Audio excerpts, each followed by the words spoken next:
Welcome back to another episode of the Downsizing Roadmap Podcast with your hosts, Jody Roscoe and Heather Fisher. We're talking about all things downsizing, from our own experiences with clients to guest experts. Let's make downsizing easier, one conversation at a time. Hi, welcome to Downsizing Roadmap. This is Jody Roscoe. I'm Heather Fisher. And today we are talking about, are you saving it or are you avoiding it? How to spot some hidden clutter traps, right? So yes, I'm sure we all have these in our house. So we're going to talk about where you might find them and what to do about it. Yeah. So what's the difference? Like, what is that? Like, if you're saving it, is that really just a kind of a delayed decision, or are you actually saving it for something specific? Because I think a lot of times people talk themselves into thinking, hey, I'm saving this for something so it has purpose, right? It has a reason to be in my house, closet, attic, garage. We're fooling ourselves, clearly. Right. Yes, so, most of the time. Yeah, so we have some great story around why we're keeping it. And so I guess today what we're talking about is maybe challenging that story a little bit. Like, yeah, putting the story to the test ourselves. Yeah. Is that really the story? Yes. Or are we just kicking the can down the road and delaying making good choices around it? Yeah. So I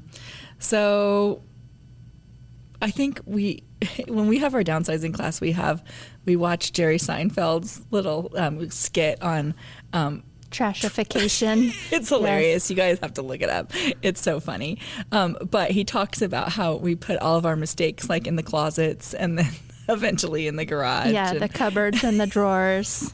So when you're, looking at all these hidden places that you've put things, they're really not being often used, and that's why they're in those places, especially in the backs of those places, right? In the backs of the cupboards, in the tops of your kitchen cabinets, you know, in the boxes in the back of the attic or garage or storage area. Yeah, I think it's a feeling that even people with, a house that you walk into and doesn't feel cluttered because the surfaces are clean, that we all have these hidden clutter traps, but they don't necessarily feel like clutter because they're either tucked away and forgotten about, or they were put there with a very good intention, or at least we convinced ourselves it was a good intention for keeping it.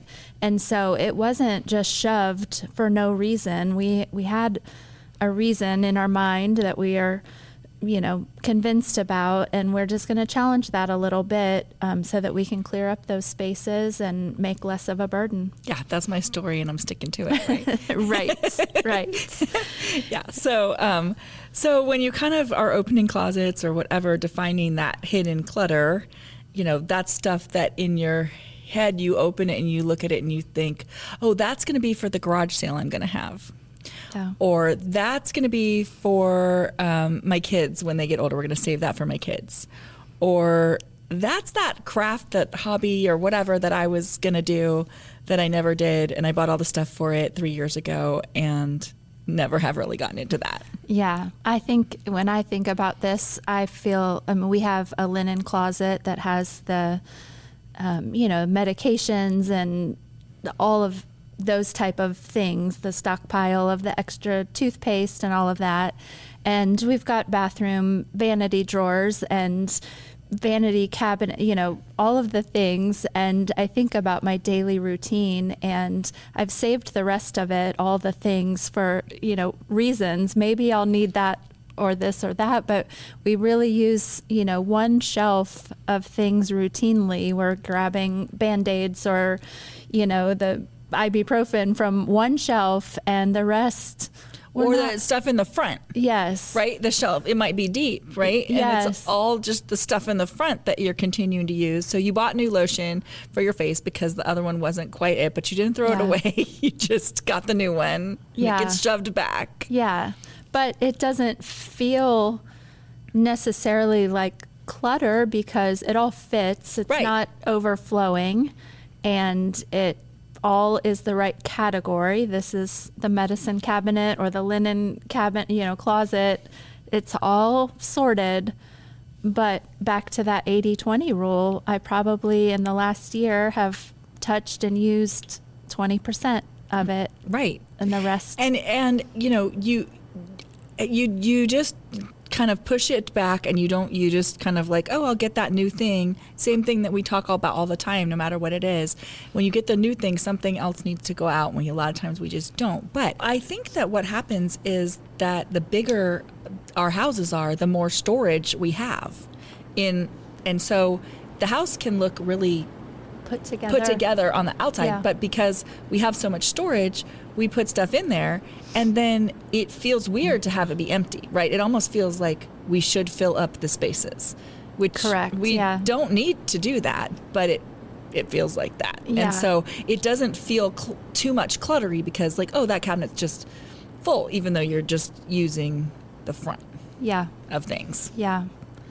So other places where you can think of these clutter traps? Yeah, so I just cleaned out not too long ago, like the kid craft stuff, right? Oh, so yeah. when you have kids, you have all of the crayons and, you know, safety scissors. Yes, like, and scraps of paper and little, you know, pom-poms and things that you would make kid crafts with, right? Like I just had all kinds of stuff and stuff that was probably stuff that also would go in making scrapbooks and stuff, which I thought I would do, but I never did. And so abandoned hobbies. That kind of went with the kid stuff. Yes. All kinds of stuff like pipe cleaners and I don't know. So I just put like a whole box of it together and I put it out on the free Facebook page. And, you know, some mom with littles came and got it, and I'm sure she was super excited about it.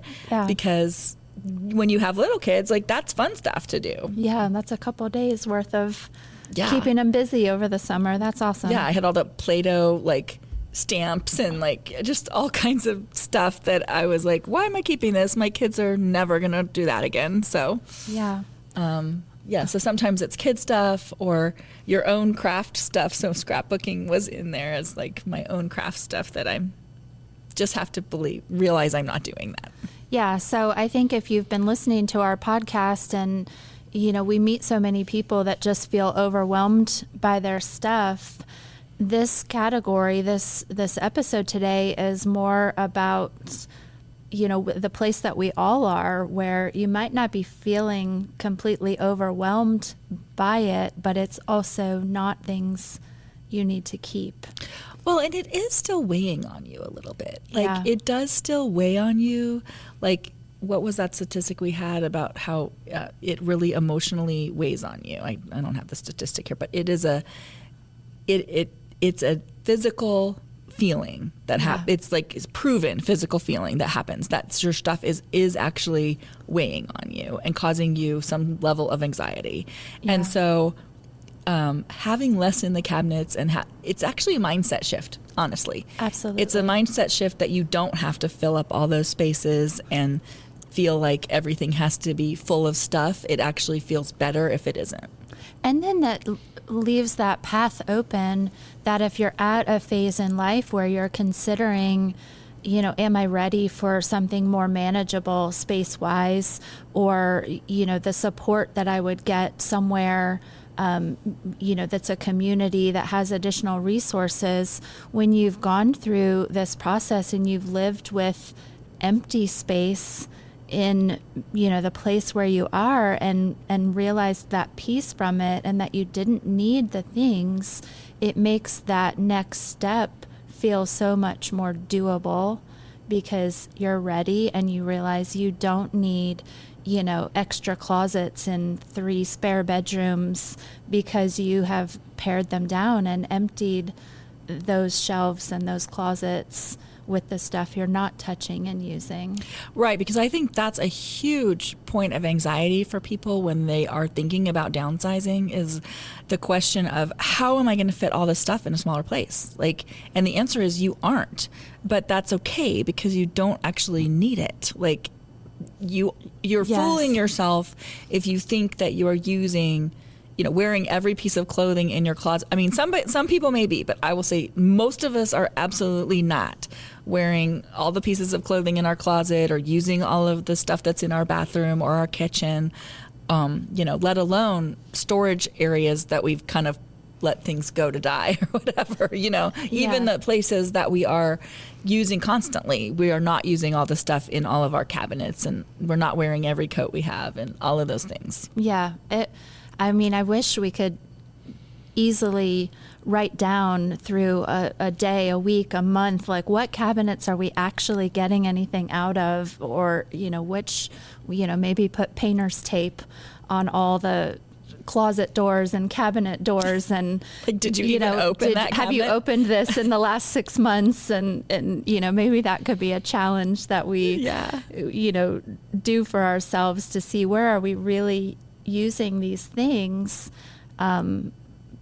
because we're just not. We're not. And I feel like when we own it but we're not using it, we do have that weight. It's like a running inventory list in our head of what do I need to manage, deal with, think about, what do I have, what do I need to get at the store, because we're not managing it well. Yeah, and as you're talking about your bathroom, I'm visualizing like the area where my stuff is, and it's all, you go in my bathroom, it doesn't look, if you open the cabinet and there's definitely stuff in there that I'm not using. Yeah, and like you're starting to say, mine does not look disorganized. My surfaces are clear. Yeah. It's in cabinets and drawers and sorted and drawer organizers, but I'm touching one little section of the drawer and one of, the stand-up bottles of products I'm using, and right. not using the rest. Right. And I think that I'm not alone in that's probably most of us. Right. And how freeing to... Well, and some of that stuff I moved over from the house like 4 or 5 years ago, whatever it was, and like still haven't touched it. Like put it in the little the little drawer organizer, and So there's a lot of hidden clutter, just hidden clutter. Yeah. Yeah.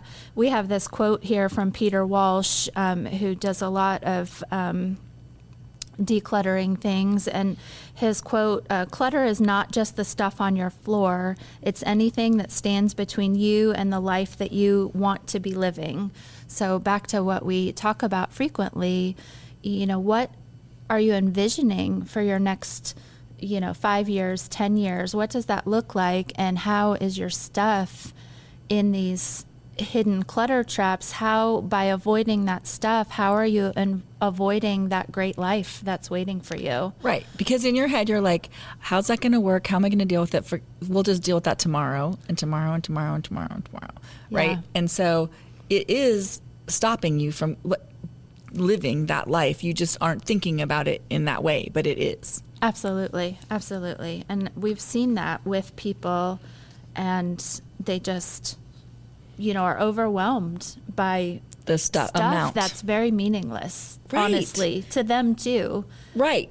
So, because we're not saying get rid of the important stuff. We're not ever saying that. No.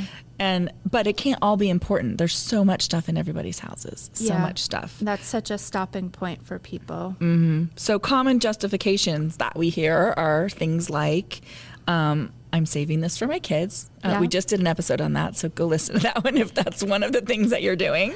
Yeah, and that comes with it. Usually that's a fear of waste or guilt or legacy pressure. You feel like, I think as a parent, I have adult kids, and there's a bit that I would imagine we all feel of, it's up to you to preserve this legacy of their childhood, but it's really not. They have their own memory bank of their legacy of their childhood, and you didn't live it as the child going through it. So it's not on you to preserve it in that way. Well, especially not to preserve it for them. You can preserve your own parenting legacy in a small, again, we always talk about small bin or something like that. And letting go of your kids' stuff isn't letting go of their childhood or your parenting or your memory of their childhood or any of that stuff. That isn't, I think people hold on to that stuff because that time in their life is gone and they miss some part of that time in their life, but it is where it is in their life, and that stuff is just stuff. It's the stories of your childhood, and you're with them. So their legacy for themselves, like you said, is different than your legacy of your parenting. It's two different things, and I think people do feel responsible for creating their kids' memory when kids have totally different memories. Yeah, and when it doesn't match up, it's not. You've done all of that and it doesn't hit the mark. Well, and then you get upset because you're like, well, they don't want these things that I have saved for them forever, and they don't want them often. They might have wanted something different, or whatever that is. I think that's a huge thing, just about communication too. Yeah, like as we go along. But yeah, so that's so saving stuff for my kids. I might use it someday. That scarcity. Yeah. For future regret, like thinking, oh my gosh, like I'm gonna throw away something. I think people who are perfectionists too are very nervous about throwing away the wrong thing. Yeah. Like, what if I do it wrong? What if I get rid of things that later I want back? And and I'm not saying that could never happen, but the amount of things, like if you got rid of 100 things, could one thing be something you're like, oh gosh, I wish I had that back? Yeah. And really, would it change your life that much if you did have it back? Or are you just having a moment of memory where you're like, oh, I want to see that thing again, or whatever? Yeah, I feel like when we meet clients that have been through this process and done it, in a careful way and downsized where they've downsized their stuff along with their space, everybody wishes they did it sooner, and we rarely meet people with any regret about the things that they donated or sold or gave away. They're just you're in exchange for, like you said, the one thing that you might have a pang of regret about. On the flip side, you're gaining so much.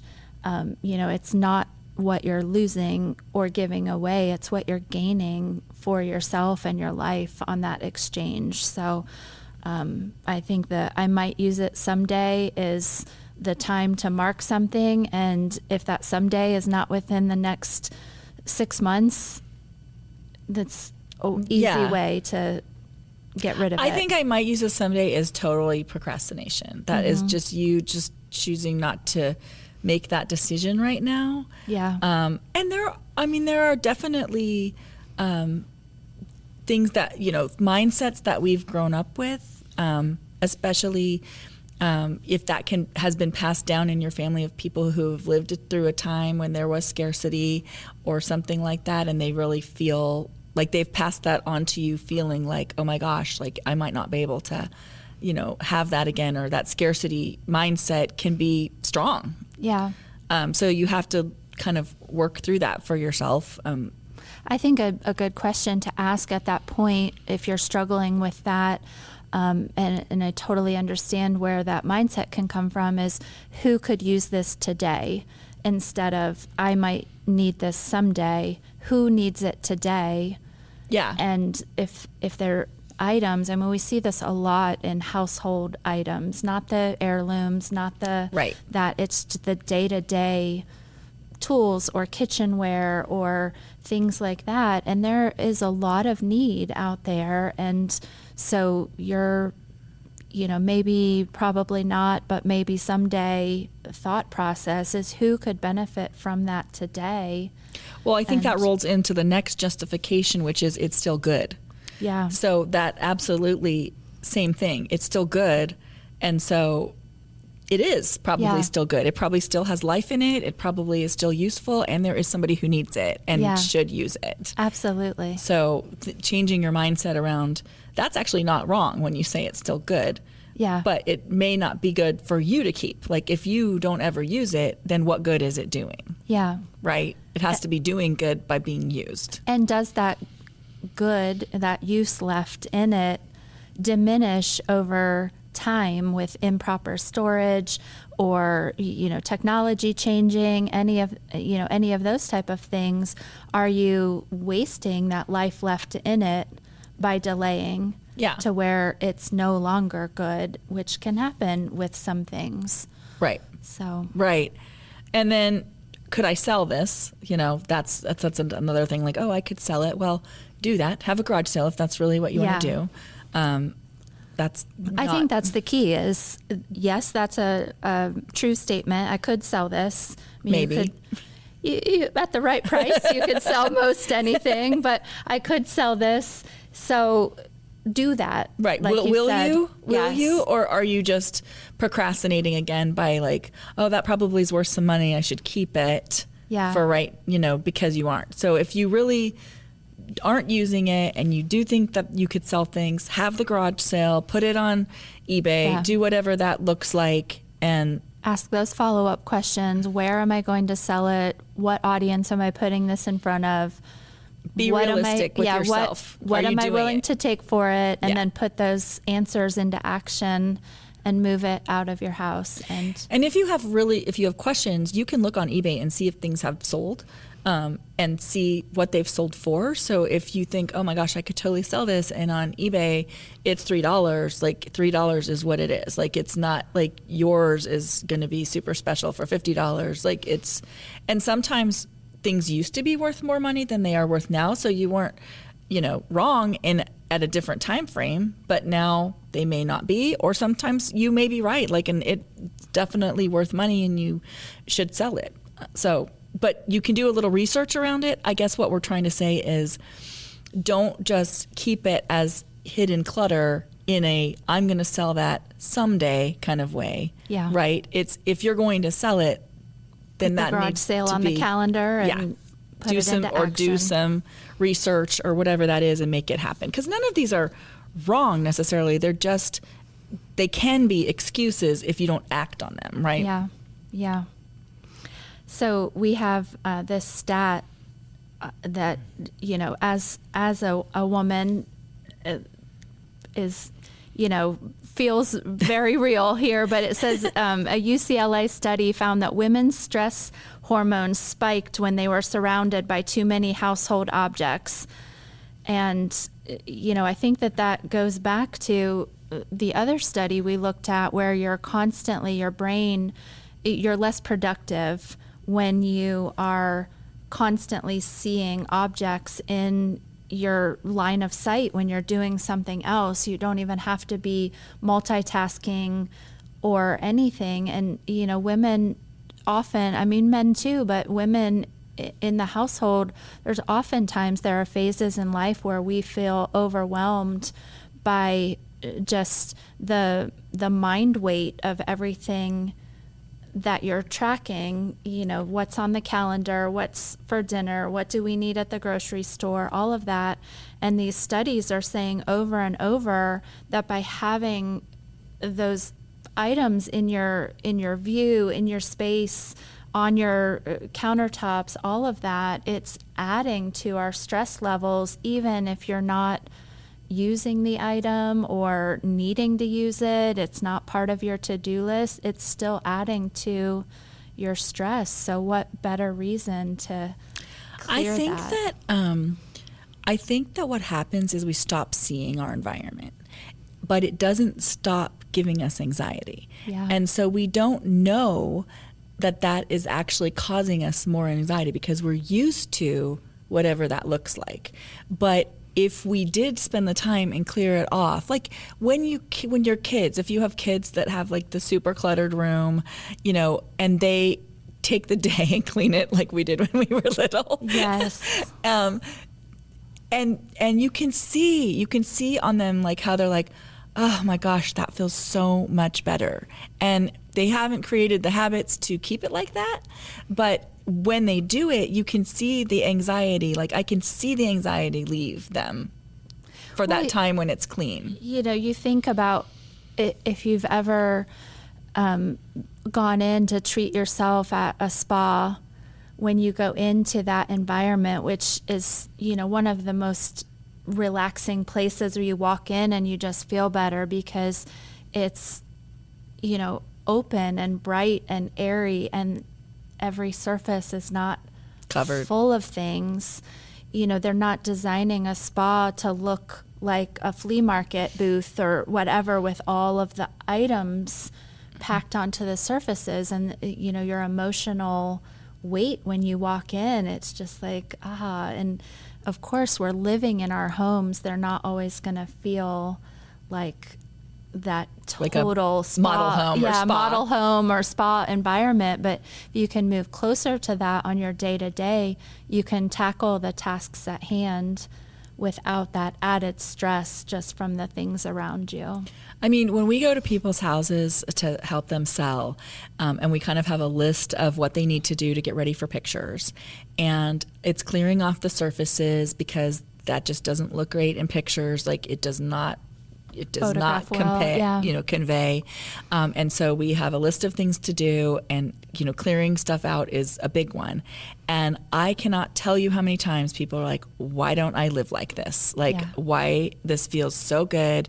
Like, I might even want to stay here. Like, why don't I live like this? They don't usually stay, but they do feel like, oh my gosh, this is so much better. Yeah. And so they had a reason to do that. And normally, as we're just living day to day, we don't think like there's a reason to do that. But there genuinely is anxiety around it that you aren't even knowing that is being created. Yeah. And it makes the whole process feel overwhelming because you're carrying that anxiety around how to approach all of this. So I think, with the information that we share, we always want you to just realize that there's such a calmer, life and process, even if you're just starting with your current environment and getting it ready to be able to not be paralyzed in that stress and overwhelm.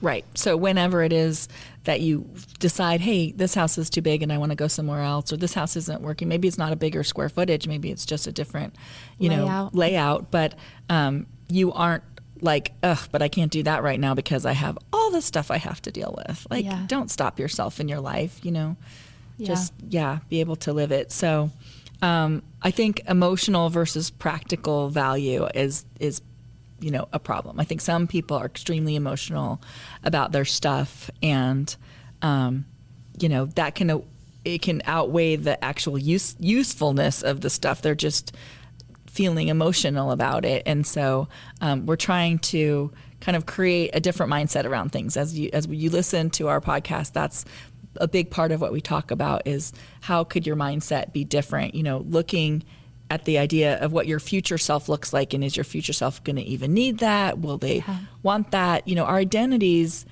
there's some core stuff in our identities, but our identities do change like as we go through life. Your kids, and then your young adults, and then your parents, and then your empty nesters, and they're different identities, and you need different things for those times in your life. And so the one that's coming up, that future fantasy self, what are they going to need? What's that version going to look like?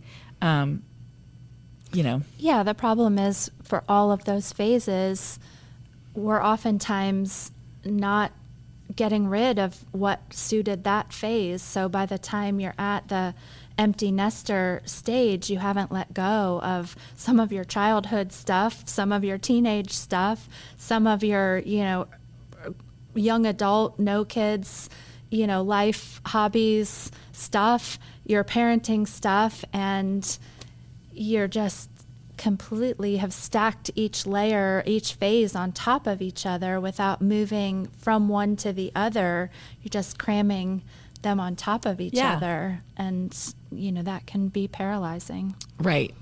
So, sometimes other reasons, like we don't want to let go of things, obviously emotional, it's sentimental, you feel like it reminds you of somebody. So again, that's about the story of the person. It's not about the thing. Maybe write that story down, or what it is that you remembered, that memory, or make a video about that. Some of it's about, like I said, our identity, but our identity is allowed to change a little bit as we go along. And maybe keep some little pieces of what that of a time from a different time, but not everything, right? Yeah. Sometimes it's a perceived security or control problems, like we are protective, it's a protective barrier for us. Like we are afraid of, it's really all about fear. Like it really is keeping things for fear reasons. But stuff can create a barrier of like, it's a, in your mind, it's not a real one, but of safety and security and control. And that's actually like a trauma anxiety. Yeah. And response. change is hard. And, harder for some more than others, but change is hard for all of us. And, whether it's just moving into a different phase of life or moving into a different space in life, the change is hard in the moment, but the end result is almost always better. Yeah. So you just, at some point, need to push through the hard, right? And we can help you with that, with resources or tips or strategies, whatever you need. That's my favorite part, when we can help people through that hard change.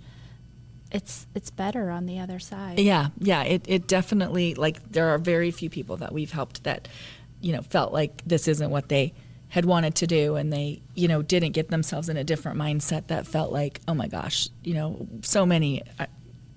They're saying, wish we would have done it sooner. Yeah. Psychologically, we talk about this too. Psychologically, it's harder to give something up than it is to get something new. Like it gives you more pain, like giving something up, than the joy of getting something new. Yeah. And so, like your coffee cup thing that you talked about before, like it doesn't even have to be something important. It's just that it's yours now. Yeah. And so, because of that, we feel like all this pain about letting go of things that really aren't meaningful to us. And so, and it's just because we own them, and then 6 months from now, we won't even remember we owned them. Like it's just the literal giving up of it. Yeah, and I think that if you can build habits to give yourself the time and space to do this over time, it is a lot easier than to delay all of these decisions, and then it's, a crisis or a more urgent need to make a change, and all of that feels like more loss all at once. Yeah. Than just building small pieces into your habits. Because things will bring up stories, and if you can have the time and the space to tell the stories and enjoy them and pass them on, then that makes you be able to let it go more easily. Yeah. And so if you have to cram it all into a time, you aren't getting that space to tell the stories and whatever. Just like it's got to, that feels very frantic to a lot of people. And so we're trying to get that to not be the case for you. Yes, start early and plan and do a little bit each day for sure. So ask yourself, when you see this hidden clutter, when was the last time I used this? Like, I kind of like your idea. Maybe you could get like those little dots and just like stick it on things. And if you've had it for, the orange dot means you've had that for a year and you haven't used it, or take the dot off or when you have or something. When you use it, yeah. Would you buy it again today? Would I rebuy this? Am I keeping it out of guilt? Guilt's not a gift. Yes.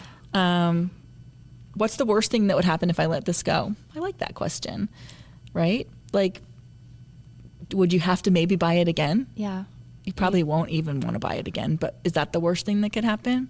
Yeah, I think especially that goes back to what we've talked about on the kitchen stuff or those type of things. Like, if I got rid of the avocado slicer, what's the worst thing that could happen? I'd have to use a spoon, right. instead. And so a lot of stuff like that is not as big of a deal as we make it into when we package the whole thought. I think it goes back to that: break things down into small, manageable tasks that you can complete. You don't have to think, do I want all of these things in my whole entire house? And you drawer at a time. Yes, one little thing at a time.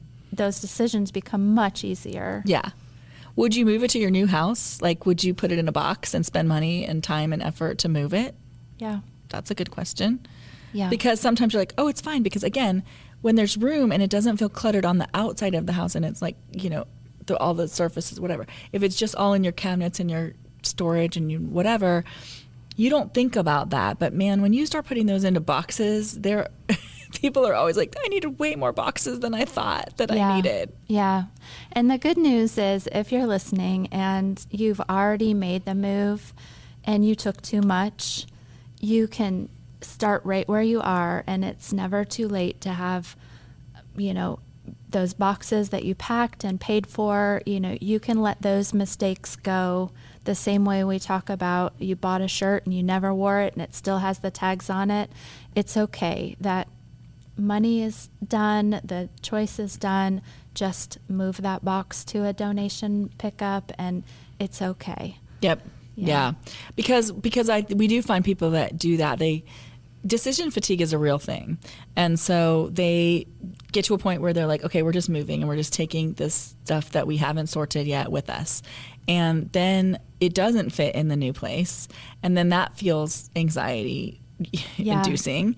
And so if that's what's happened, it's okay. Just start going through it again. Just give yourself grace and just start going through it again, and you can do that. So, we always talk about the someday box or the maybe box or whatever. So as you're doing this, create your maybe box. Remember that it's got rules. You have to revisit it. If you haven't revisited it in 6 months, if you haven't gone and got something specific that is in the box, not open the box and look at it and see what's in there and if you want to have it back. But if there's something specifically in there that you're like, oh gosh, I need that, and gone and got it, fine. But then we don't open it again. We just off to donation, right? Yeah. Yeah. Limit yourself with a bin or 2 bins if it's, holiday decorations or different things like that. What could you fit in the smaller space, and then that's what it is. And again, holiday decorations, I think a great time to do that is, as you're putting the things out, what are you putting out? What are you leaving in your bins? Because sometimes there are things that just don't get put out anymore, which means it's time for them to go. Yeah. That's the best time to do it. Or, give yourself that space to put them, don't cram everything back into boxes that are half full of things you didn't put out. Right. If you didn't put it out, it goes. Have those empty to just put away what you enjoyed that season. Yeah. So, so label those boxes and let them go when the time comes. So, I think that sometimes we have a hard time letting go, of the fact that you're not going to be the scrapbooker that you thought, or you're not going to be the, you're not going to do that hobby that you thought you were going to do, or it's time, the kids have gone and it's, letting go of some of that stuff. I think, you have to give yourself a minute to do it, but I also think you have to be realistic about what your life looks like. Yeah, and I think that one way that's definitely hard to let go of a version of ourselves that we aren't anymore due to whatever changes, but I think the best way to combat that is to be dreamy about what you are right now, or what you want to fill that space with, not physical space with more stuff, but physical or, space of what hobby do you want to take up? What do you want to learn to do? Who do you want to spend that time with? What are you going to do with your grandparent or your grandkids or your friends? Or what are you filling your life with besides just living in, memories of looking back and pain of, oh, I'm not doing that anymore. What can you fill it with to build that next stage? Yeah, because if you're living in the past, that's just, that's going to just be a harder, more difficult place to live. It's just going to make you feel sad, to be honest. It's just, So it was amazing. Maybe, write those stories of the parts that made you really happy about that time in your life. And then be realistic and be dreamy about what the next thing could be. And maybe you're done having Thanksgiving and it's time for the kids to take over, and maybe you're not. Maybe you're still going to figure out how to make that happen in the next place. But again, like, just really be honest with what it is that you want to do and what you want that to look like. But if you're done with Thanksgiving, you don't need the place setting for 12 and all other things. And I think there's ways. What's the one thing that you can incorporate a tradition from when you were doing it into where you're going to be celebrating it? Here's the prayer we always say, or here's the one platter I would love if you used the, family turkey platter, whatever that is. There are small ways besides having to create everything to be exactly the same as it was. And you take pieces of that to add to the new traditions. And that is how you weave such a story for your family. Yeah. With it being intermingled from different parts of the family, different people that came down. And their memories, your kids' memories, yeah. Their new traditions, your old traditions. You can weave them all together. Yeah, but that happens when you really intentionally choose what is the most important part to you, not an exact replication. And ask your kids what is the most important part to them.